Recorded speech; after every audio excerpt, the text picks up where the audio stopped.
देखो ये आदमी कृत्रिम प्रजनन की लागत को कम करने के लिए कैसा बढ़िया जुगाड़ लगाता है। पहले ये एक पुराने प्लास्टिक के ड्रम में नीचे की ओर बहुत सारे हॉल करके उसमें इन्वेंशन पाइप को फिट कर देता है। फिर उसमें अनाज भर देता है जिससे मुर्गियां स्वच्छ और अच्छे तरीके से जितना चाहे उतना खा सकती हैं और इसमें अनाज के दानों का बिल्कुल भी नुकसान नहीं होता। देखो ये चूल्हा एक खास डिजाइन पर आधारित है जिसे चाइना के लोग अपने दैनिक जीवन में काफी इस्तेमाल करते हैं और इसकी बनावट सारे उपकरणों को ध्यान में रखकर तैयार किया गया है जिसे आप कहीं भी बड़ी आसानी से ले जाकर इस्तेमाल कर सकते हैं। और आपका बर्तन कितना भी छोटा या बड़ा हो, आप इसमें लकड़ी के कुछ टुकड़े डालकर बड़ी आसानी से कोई भी चीज पका सकते हैं जो काफी सुगंधित और सेहत के लिए लाभदायक। देखिए जब इस किसान के खेत में दुनिया के सबसे बड़े कद्दू निकलने लगते हैं तब इसे देखकर सभी लोग हैरान हो जाते हैं और एक कद्दू तो इतना बड़ा हो जाता है जिसे उठाना एक आदमी के बस की बात नहीं। और वो किसान अपने खेत के कद्दुओं को देखकर इतना खुश हो जाता है मानो वो दुनिया के सारे जंग जीत चुका। कोई भी किसान जब अपने फसलों को अच्छी स्थिति में देखता है तो उसके चेहरे पर मुस्कान बनी रहती है। देखो जब ये आदमी उस खाली स्थान के साइज को अपने हाथों से माप कर उसी तरह अपने पार्टनर को दे देता है और उसकी पार्टनर भी वही माप लेकर प्लाई को काटने लगती है और जब वो कटी हुई प्लाई अपने पार्टनर को देती है तो सौभाग्य से वो उस जगह बिल्कुल फिट बैठ जाता है। अगर इनके काम करने का तरीका मालिक को पता चला तो वो इन्हें इनाम भी देगा। देखो जब ये बच्ची 100 साल पुरानी अपनी दादी माँ की सेवैयां निकालने वाली लकड़ी की मशीन निकालकर उसमें सेवैयां बनाने की कोशिश करती है तो वो असफल हो जाती है। तभी मॉडर्न जमाने वाली उसकी माँ उसे चिढ़ाते हुए उसमें एक पाइप लगाकर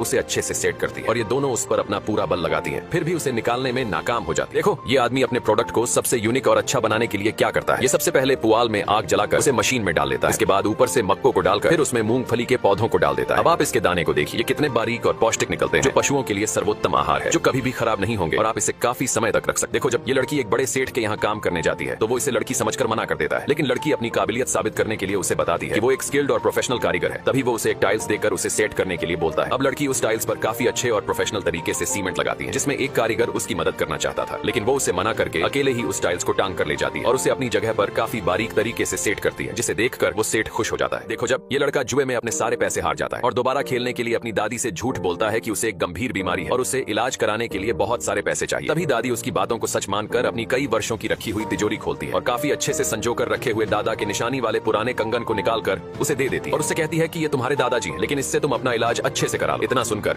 उस लड़के को जोर का झटका लगता है और उसे अपनी गलती का एहसास होते ही अपनी दादी के पैरों में गिर जाता है। ये आदमी इस महंगाई की दुनिया में अपना घर परिवार चलाने के लिए अपनी पत्नी के कहने पर एक आदमी के यहाँ काम करने जाता है तो वो इसे काम पर तो रख लेता है, लेकिन इसे अपने घर से दूर रहने के लिए अपने खेतों में भेज देता है जहाँ इसे खुद ही बनाकर खाना और रहना। अब आदमी भी अपनी मजबूरियों को देखते हुए उसकी शर्तों को मान लेता है और अपने लिए एक तेल के ड्रम को काटकर उसमें पहिए लगाकर आवागमन वाला चूल्हा तैयार करता है जिसमें ये अपनी कारीगरी का अच्छा नमूना पेश करते हुए उन्हें कुछ इस प्रकार डिजाइन काट कर सेट कर लेता है और उसमें एक धुआं रहित पाइप लगाकर कुछ खरपतवार और मिट्टी के लेप लगाकर उसे अच्छे से तैयार होने के लिए कुछ देर सूखने के लिए छोड़ देता है। इसके बाद उसके बाकी पुर्जे को भी लगाकर अपने लिए बेहद ही आकर्षक और अच्छा चूल्हा तैयार कर लेता है।